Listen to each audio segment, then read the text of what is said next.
이제 사사기 19장에 들어서면 앞에 18장에 있었던 그 미가의 사건과는 비교도 할 수 없는 끔찍한 사건, 정말 비극적인 사건이 벌어지게 됩니다. 레위인 한 사람에게서 시작된 작은 사건이 이제 이게 점점 더 커지고 확대되다가 이스라엘 12지파에서 11지파와 한 지파가 전쟁을 벌이고 그 한 지파가 완전히 몰살을 당하는 비극적인 결과로 이어지거든요. 사사기 18장도 그렇고 19장도 그렇고 이런 비극적인 사건의 원인에는 그때는 이스라엘에 왕이 없었으므로라고 전제하고 시작합니다. 일단 이 사건을 들여다보려면 이스라엘의 지파가 어떻게 구성되는지를 좀 알아봐야 되겠죠. 이스라엘의 12지파는 본래 야곱의 12아들로부터 출발했습니다. 야곱의 12명의 아들은 순서대로는 이렇습니다. 루벤, 또 시몬, 레위, 유다, 단, 납달리, 갓, 아셀, 이사갈, 스불론, 요셉, 베냐민, 총 12명이죠. 이 12명의 아들을 통해서 12지파가 형성되는 게 이제 원칙인데 여기에 약간의 변동이 있습니다. 야곱의 셋째 아들인 레위는 이제 제사장 직분을 받아서 12지파에서 제외가 되고요. 그리고 야곱의 11번째 아들인 요셉이 두 몫의 축복을 받습니다. 그러니까 두 지파를 차지할 수 있는 축복을 받아서 요셉의 두 아들인 에브라임과 므낫세가 각각 한 지파의 몫을 받아서 12지파에 들어가게 되는 거죠. 그러니까 야곱의 12아들 중에 이제 레위를 제외한 10명의 아들이 10지파를 차지하고 11번째 아들이었던 그 요셉이 두 지파를 차지해서 이렇게 이제 12지파가 형성이 돼요. 그런데 그러면 왜 레위 지파를 12지파에서 이렇게 빼내서 각 지파로 흩어져 살게 하셨느냐? 그 사실을 우리가 염두에 두고 오늘 말씀을 대해야 말씀의 이해가 쉽게 됩니다.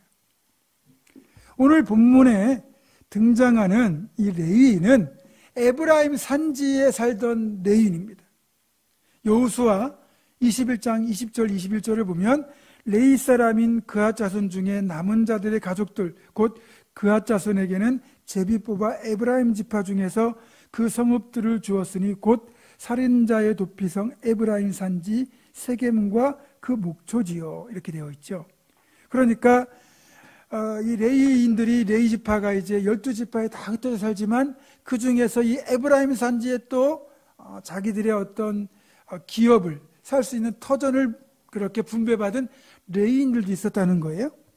그러면 레위인들은 왜 흩어져 살게 되느냐?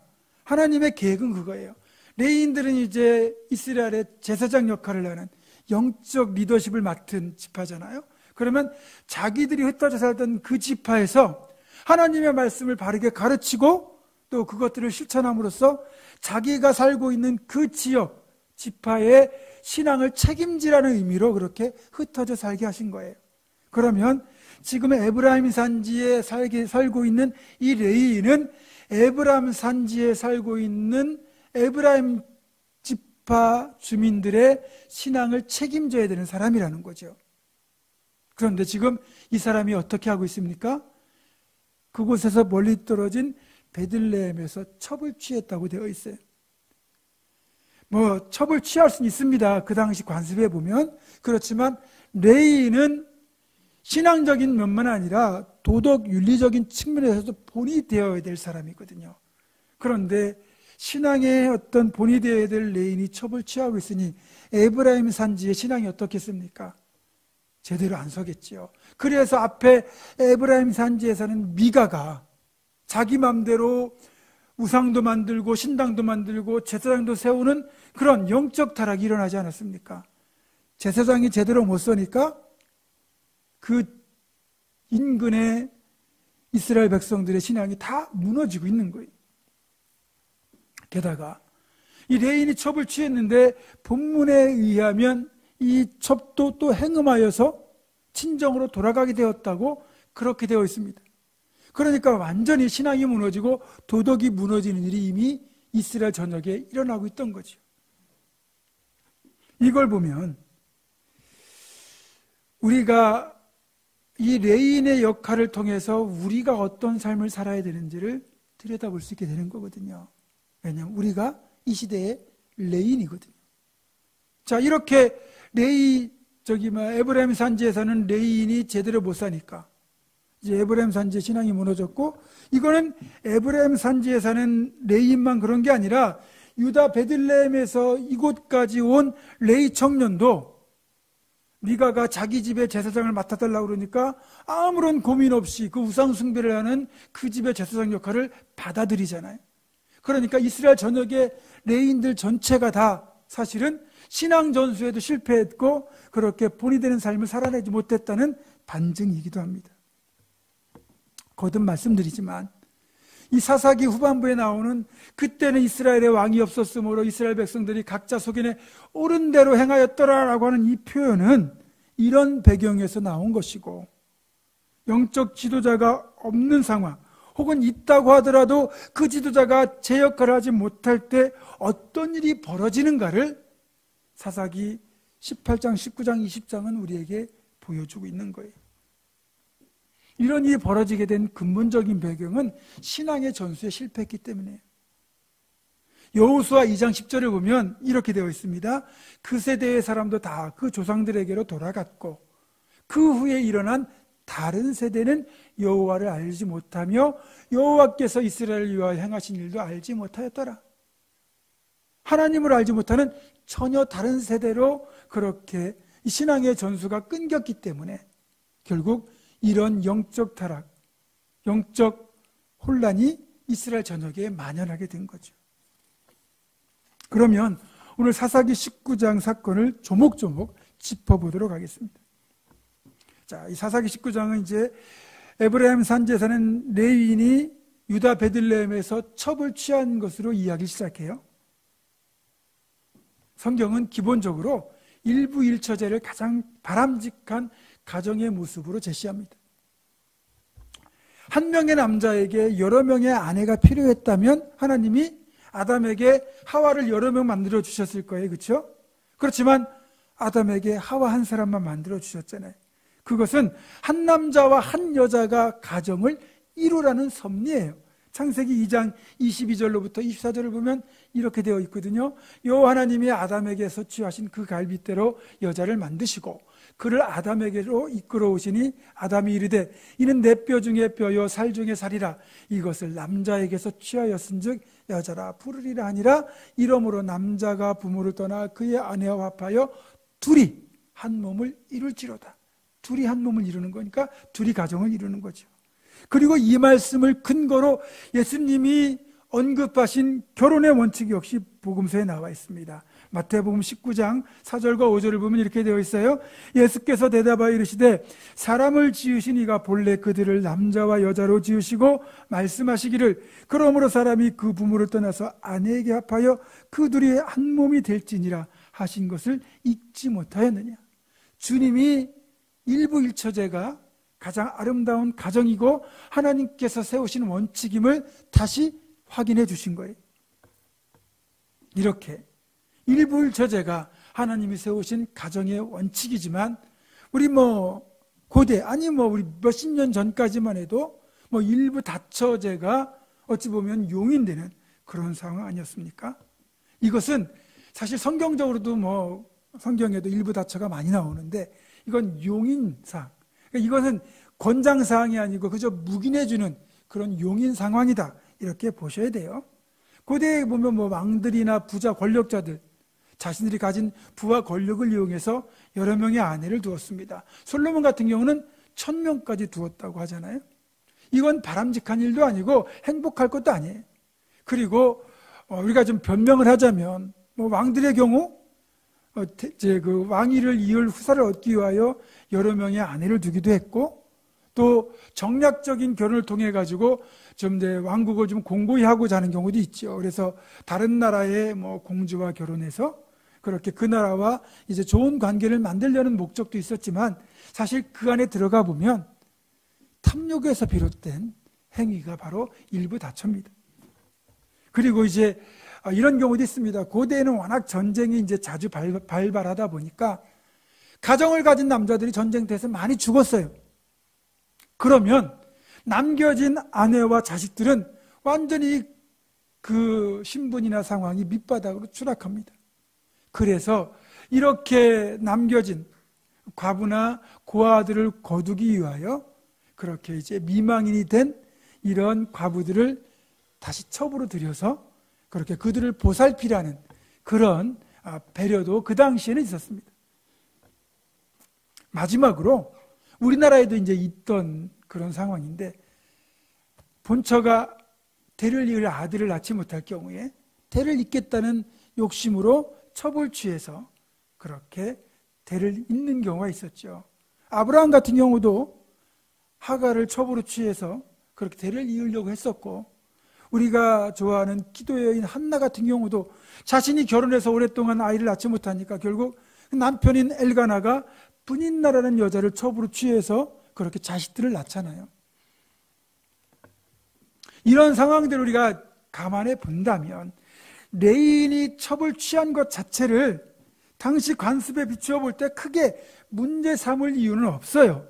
그러나 이 사람의 신분이 레위인이라는 것을 우리가 염두에 두고 보면 그렇게 바람직한 일이 아니라는 거죠. 그는 별로 이것을 심각하게 생각하지 않아서 첩을 취했는지 모르는데 이것이 엄청난 피바람 폭풍을 몰고 오는 단초가 되었다는 거예요. 그리고 여기 이제 본문에 보면 첩이 행음에서 친정으로 돌아가서 넉 달을 지냈다고 되어 있는데, 행음이라는 게 뭡니까? 음란한 일을 저지른 거잖아요. 그러니까 레인도 문제지만 첩도 문제처럼 보여요. 또 사실 문제가 있을 수도 있어요. 그런데 원문을 들여다보면 꼭 그렇지 않을 수도 있다는 거죠. 왜냐하면 여러 번역도 중에서도 이제 이렇게 번역하고 있는 성경들이 있는데, 남자가 레인이 그 첩을 크게 화나게 만들었기 때문에 집으로 돌아갔다, 이렇게 해석이 되거든요. 그러니까 남자가 뭔가 이 첩을 크게 화날 일을 만든 것 같아요. 저질렀던 것 같아요. 그래서 화가 나서 집으로 그만 돌아가 버린 거죠. 제가 어렸을 때 저희 시골 동네에서 가끔 이웃집 아주머니가 짧게는 며칠, 길게는 몇 달 동안 안 보일 때가 있어요. 그러니까 어린 마음엔 잘 모르죠. 근데 이제 어른들끼리 하신 얘기를 들어보니까 이제 친정으로 가서 안 오는 거예요. 왜 그랬나 보니까 또 이제 남편의 속을 썩이는 거죠. 술에 빠져가지고 살거나 노름에 빠져 살거나 또 폭행이 있거나 때로는 바람을 피거나 그런 거 이제 참다가 속이 상하니까 못 견디고 그만 남편과 애들을 놔두고 친정으로 가버리는 거예요. 남겨진 이제 남편과 자식들은 밥끼니 있기도 그렇잖아요. 여자가 다 밥 해주고 빨래하고 다 살림 챙겨줬는데 얼마 사는 게 고달프겠습니까? 애들은 엄마 언제 오냐고 난리고, 결국 이제 남편이 자기 잘못한 것도 있고 또 아내가 없으니까 너무 힘들기도 하고, 그러니까 옷 빼입고 옷 잘 차려입고 이제 선물 보따리 들고 처갓집을 찾아갑니다. 그래서 이제 잘못했다고 싹싹 빌고 마음 달래가지고 그렇게 이제 아주머니를 데리고 돌아와서 다시 사는 걸 많이 봤어요. 아마도 이 레인과 첩의 상황이 이렇지 않을까. 그래서 레인이 넉 달을 지나다 보니까 자기 잘못한 것도 깨닫고 또 첩이 보고 싶기도 하니까 이제 하인한 사람 데리고 나귀 두 필 끌고 선물 싣고 처갓집을 찾아간 거예요. 3절 보면 그의 남편이 그 여자에게 다정하게 말하고 라는 이걸 보면 아무래도 자기가 이제 잘못했다고 빌고 또 좋은 말로 잘 설득해서 데려오려고 했다는 것을 추측할 수 있어요. 그렇게 이제 처갓집을 찾아온 이 사이 남편을 보고 이제 장인이 더 좋아하는 겁니다. 어떤 사정이 있었는지 모르지만 어쨌든 첩으로라도 딸을 이렇게 시집을 보냈는데 그만 속상한 일이 있다고 딸이 집에 돌아와서 넉 달을 지내고 있으니 그걸 바라보는 또 부모의 마음은 속이 터지잖아요. 안쓰럽기도 하고 갑갑하기도 하고 답답하기도 하고 사이가 좀 야속하기도 하고, 그런 차에 사이가 어쨌든 자기 딸 데려가겠다고 찾아왔으니 장인 입장에서는 기쁘고 고맙죠. 그래서 잔치를 열어가지고 사이를 성대하게 대접합니다. 3일 동안 융숭할 정도로 그렇게 사이를 극진히 대접합니다. 서로 마음이 풀어졌죠. 그리고 딸도 따라가겠다고 하고, 그래서 4일째 되는 아침에 이 레인이 이제 여장을 꾸려가지고 아침 일찍 출발하려고 하니까 장인이 붙잡는 거예요. 내가 음식을 잘 준비할 테니까 오늘만 하루 더 묵으면서 좀 즐기다 가라고. 그래서 하루 더 머물렀어요. 그리고 이제 5일째 되는 아침에 또 출발하려고 하니까 장인이 붙잡는 겁니다. 내가 즐겁게 하는 음식 만들어 놨으니까 이것 먹고 오후에 출발하라고. 그리고 오후가 됐는데 장인이 또 붙잡는 겁니다. 이왕 늦은 김에 하룻밤만 더 묵어 가라고. 그런데 이제 레인 입장에서는 빨리 집에 가고 싶은 거예요. 아무리 뭐 좋은 곳에 가도 내 집이 최고잖아요. 그래서 안 됩니다. 저 가겠습니다. 그리고 이제 하인과 그리고 이제 자기 첩 데리고 이제 나귀 끌고 그리고 이제 자기 살던 이 에브라임 산지로 출발을 했는데 이 베들레헴에서 얼마 못 가가지고 이제 해가 뉘엿뉘엿 지는 거예요. 날이 어두워지면 위험합니다. 강도를 만날 수도 있고 사나운 들짐승에게 공격을 당할 수도 있고 그러니까 이제 이 예루살렘 근처에 다가섰을 때 날이 어두워지니까 종이 그러는 거예요. 주인님, 저기 여부스에 가서 우리가 하룻밤 묵어 갑시다. 이제 여부스는 이제 성경에 나오는 예루살렘인데 그때까지만 해도 이제 예루살렘이 정복되지 않은 상태예요. 훗날 다윗에 의해서 이 여부스 산성이 정복이 되고 예루살렘으로 바뀌고 그리고 이게 시온 산성이 되는 거죠. 그때까지는 여부스 족속이 거하던 이방인의 성읍이었습니다. 그러니까 레인 생각에 이방인의 성에서 하룻밤을 묵는 것보다는 그래도 동족인 이스라엘 백성의 땅에서 내가 머무는 게 낫지 않겠냐. 그래가지고 좀 더 길을 재촉해가지고 도착한 곳이 베냐민의 기브아라는 땅이에요. 이제 기브아 성읍에 들어섰습니다. 이미 날이 어두워졌어요. 그런데도 이 레위인 일행을 보고도 아무도 이 사람을 자기 집에서 묵어가라고 청하는 사람이 없는 거예요. 이걸 봐도 이 베들레헴 기브아 사람들이 얼마나 이기적이고 그리고 남을 배려하지 못하는지를 알 수 있죠. 원래 베냐민 지파를 포함해서 이스라엘 원래 이 12지파는 자기 조상인 아브라함, 이삭, 야곱 할 것 없이 다 유목민이었어요. 여러분들이 뭐 베두인이라고 알고 있는 그런 유목민들인데 유목민의 특징은 뭐냐? 지나가는 나그네를 결코 그냥 보내지 않아요. 자기 집으로 모셔서 극진하게 대접하고 잠자리까지 제공하고 그렇게 보내는 게 이들의 관습이거든요. 그렇다면 외지에서 온 이 자기 동족을 보았다면 누구라도 자기 집에 모셔서 그렇게 묵어가라고 해야 되는데 아무도 없었다는 거예요. 이 사람을 자기 집으로 데리고 가면 먹여야죠, 재워야죠. 불편하거든요. 자기 물질 손해나거든요. 그러니까 아무도 안 하는 겁니다. 그만큼 이미 이 성은 탐욕스러운 그런 성이 되어 있는 거예요. 근데도 감사하게 그나마 다행인 건 밭에서 늦게 일을 마치고 돌아오던 한 노인이 있었습니다. 이 사람은 에브라임 산지 출신인데 이곳에 와서 살고 있는 거예요. 그러니까 이 레위인과는 같은 고향, 동양 사람인 거죠. 다행히 이 노인이 이들을 보고 자기 집으로 모셔갑니다. 자기가 다 그냥 알아서 먹이고 재워둘 테니까 하룻밤 묵고 가라고 자기 집으로 데려갑니다. 그래서 이 노인의 배려로 그래도 잠잘 곳 해결하고 또 먹을 것까지 융성하게 대접받고 쉬고 있는데 밖에서 소란스러운 소리가 나는 거예요. 무슨 일인가 했더니 이 기브아 성읍에 사는 불량배들이 죄다 몰려와가지고 이 노인의 집에 문을 두드리면서 지금 온 그 사람, 그러니까 레인을 말하는 거죠. 그 사람을 끌어내라. 우리가 그와 관계하리라. 이렇게 말하는 거예요. 이 관계하다는 것은 히브리어로 야다인데 남자와 여자가 동침해서 성관계를 갖는 걸 말합니다. 그러니까 남자를 불러내서 우리가 그와 관계하겠다는 것은 동성애를 말하는 거죠. 남자와 남자가 동성애를 하겠다는 거예요. 여러분, 집에 모셔도 초청하지도 않죠. 그랬으면 그걸로 끝나야 되는데 남의 집에 와서 소란스럽게 굴죠. 그리고 그 사람 끌어내서 이렇게 관계하겠다고 하고 있죠. 정말 엄청난 타락 아니겠습니까? 그리고 지금 동성애를 하겠다고 하는데 이 기브아 성읍이 위치한 지역에서 우리가 알고 있는 그 동성애 때문에 멸망했다고 하는 불과 유황으로 심판당한 소돔에 원래 있던 그 지역, 지금은 그때는 소돔이 사라졌겠지만 소돔이 있었다고 여겨지는 그 지역이 이 기브에서 멀지 않은 곳에 있어요. 그러면 분명히 사람들은 알 거란 말이죠. 저 땅에 소돔이라는 곳이 있었는데 동성애를 포함한 죄악 때문에 하나님이 불과 유황으로 심판하셨대. 그런 얘기들 다 했을 것이고 그 이야기가 이 성읍에는 다 전해졌을 겁니다. 그런데 그런 역사적 사실에서 아무런 깨달음도 얻지 못한 채 지금 동성애를 행하겠다고 이러고 있는 거예요. 그러면 이게 누구 책임일까요?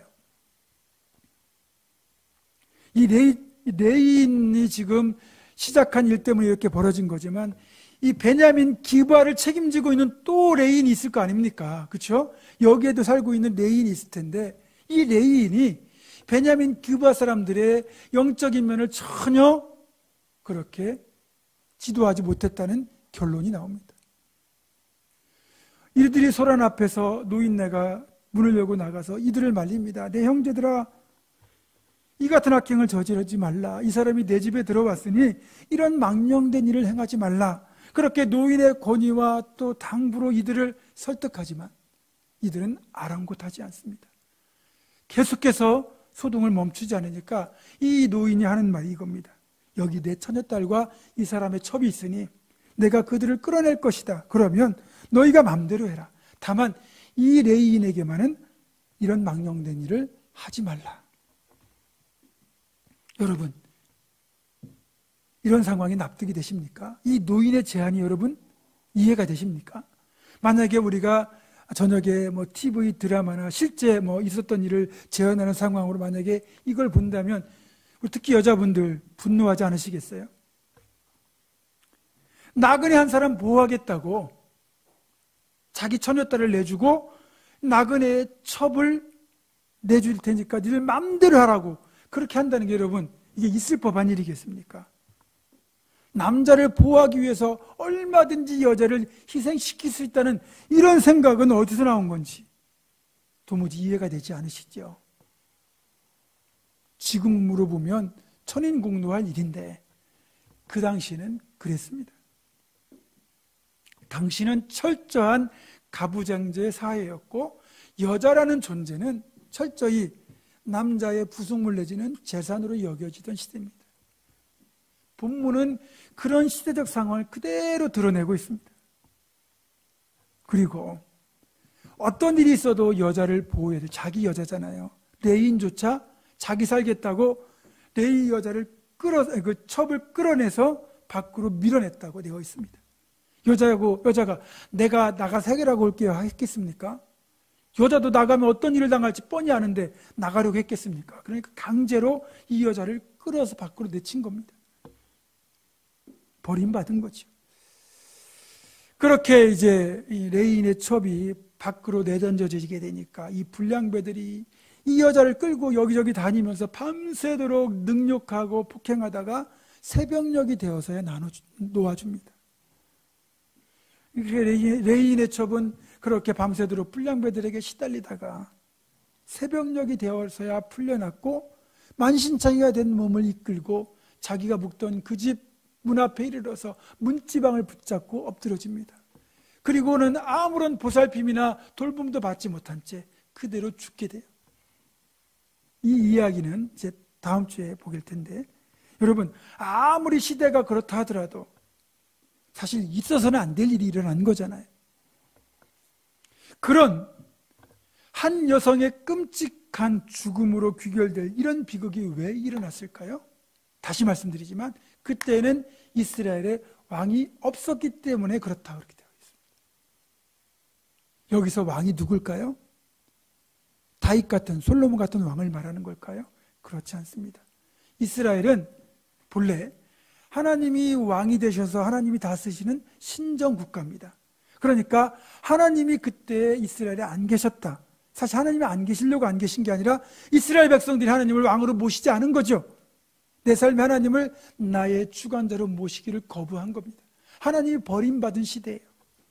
그러니까 그런 일이 벌어진 거고 이것을 이제 우리들에게 적용하면 그 당시 이걸 목회적인 측면에서 보면 영적 지도자가 없을 때 일어난 비극이라는 거죠. 여기에 레위인을 등장시키는 이유가 있는 겁니다.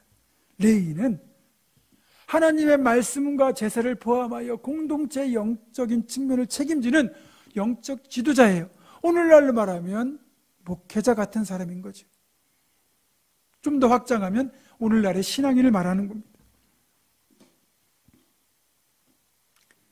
레위인이라면 그 누구보다 하나님 말씀을 존중하고 하나님의 말씀을 지키도록 해야 되고, 그리고 하나님의 마음으로 사람을 사랑해야 되는 그런 책임을 가진 사람인데, 이 에브라임 산지에 사는 레인이 지극히 개인적인 욕망으로 첩을 취했고 또 자기가 살겠다고 첩을 내치는 그런 끔찍한 죄악이 저질러지고 있다는 것은 에브라임의 영적 상태도 그렇고, 또 이런 일이 베들레헴 기브아에서 벌어진 것을 보면 베들레헴 기브아의 영적 상태도 다 엉망이라는 거죠. 레위인들이 자기 역할을 제대로 감당하지 못했다는 뜻입니다. 지난주에 우리가 소돔성의 멸망도 잠깐 언급해 보았지만, 여러분, 소돔이 왜 멸망했습니까? 의인 10명이 없어서 멸망한 거예요. 그런데 만약에 롯이 소돔에서 이 레위인으로서의 역할을 제대로 감당했다면, 제사장으로서의 삶을 감당했다면 최소한 의인 10명은 만들지 않았을까요? 그러면 소돔의 멸망을 막을 수 있었을 겁니다. 안타깝게도 롯은 레위인의 역할을 감당 못한 겁니다. 그것이 소돔의 멸망을 가져왔고 본인도 패가망신하는 뼈아픈 결과를 초래했습니다. 사랑하는 성도 여러분, 이제 우리는 각자의 자리에서, 여러분이 있는 그 자리에서 그곳의 영적인 측면을 책임지는 이 시대의 레위인들입니다. 우리가 주님의 제자라고 하잖아요. 그 말 역시 이 시대의 레위인의 역할을 감당해야 되는 사람이라는 뜻입니다. 우리가 레위인으로서 또는 주님의 제자로서 바르게 살아가야 나도 살고 공동체도 살 수 있습니다. 이제 제가 늘 축복의 통로를 언급하잖아요. 여러분, 축복의 통로로 살아간다는 게 어떤 거겠습니까? 내가 먼저 하나님의 말씀대로 살고 또 선한 행위를 통해서 내가 속한 공동체까지 하나님을 경외하도록 만들면 이를 기뻐하신 하나님께서 복을 주실 거 아닙니까? 그러면 그래서 나도 복을 받고 공동체까지 더불어 복을 받게 만드는 것, 그게 축복의 통로예요. 생명의 강이 되어 흘러가라 작년에 표어잖아요. 그럼 또 무슨 말입니까? 내가 제대로 레인의 역할만 감당해도 나 때문에 죽을 땅이 살고 죽을 영혼이 살아난다는 거예요. 그래서 생명이 회복되는 것이 바로 생명의 강이 되어 흘러가는 겁니다. 이제 말씀을 맺으면서 여러분에게 간곡히 권면합니다. 사랑하는 성도 여러분, 우리 모두는 각자가 속한 가정에서 레인의 역할을 감당해야 됩니다. 여러분이 속한 직장과 사업장에서 제사장의 역할을 감당해야 됩니다. 또 친구들의 모임이나 이런저런 모임 동호회에서 여러분이 레인 제사장으로 살아갈 수 있어야, 그렇게 할 때 우리가 진정 축복의 통로가 되고 생명의 강이 되어 흘러갈 수 있습니다. 지금 코로나 시국에 1년 전 설문조사 결과는 한국교회를 신뢰한다는 응답이 31%였습니다. 얼마 전에 1년이 지나서 조사한 설문 결과는 교회를 신뢰한다는 것이 23%입니다. 거의 비참한 수준까지 떨어졌죠. 이럴 때 우리가 어떻게 살아야 되겠습니까? 우리가 레위인으로 바르게 살고 제자로 바르게 살면, 그러면 우리에겐 소망이 있습니다. 여러분이 어느 곳에 있든지 어느 곳을 가든지 무엇을 하든지 여러분이 있는 곳의 신앙과 영적 건강을 책임지는 레위인, 제사장, 제자로 바르게 살아가고 이를 잘 감당해서 진짜 축복의 통로가 되고 생명의 강이 되어 흘러가서 생명을 회복시키는 우리 모두가 되기를 주님의 이름으로 축원합니다. 기도하겠습니다. 거룩하신 아버지 하나님, 코로나로 인한 신앙생활의 제약 속에서도 우리가 건강한 삶의 습관, 거룩한 신앙의 습관을 만들어 올바르게 레위인, 제사장, 제자의 삶을 살아내서 생명을 살리고 축복의 통로로 살아가는 우리 모두가 되게 하여 주옵소서. 우리 주 예수 그리스도의 이름으로 기도드립니다. 아멘.